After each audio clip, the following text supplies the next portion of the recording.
How to find your deleted post on Facebook Recycle Bin? Well, it's a very simple and a quick process, so let's get started.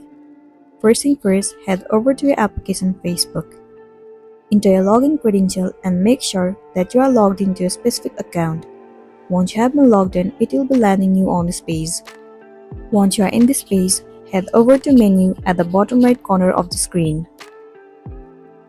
And then simply move into your profile at the very top of the screen.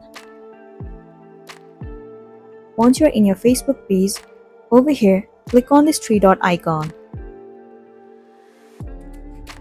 Now, what you want to do is head over to Activity Log. Once you are in this page, you can see the option where it says Dress. Click on it.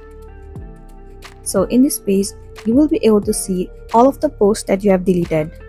Recently, I haven't deleted any of the posts, so it's not visible in this page. But for you, if you have deleted, then it will be available. And then you'll be good to go. So that's all for today, and this is simply how you can find out deleted posts on Facebook Recycle Bin. Make sure to smash the like button and consider subscribing to our channel. We'll see you in the next one.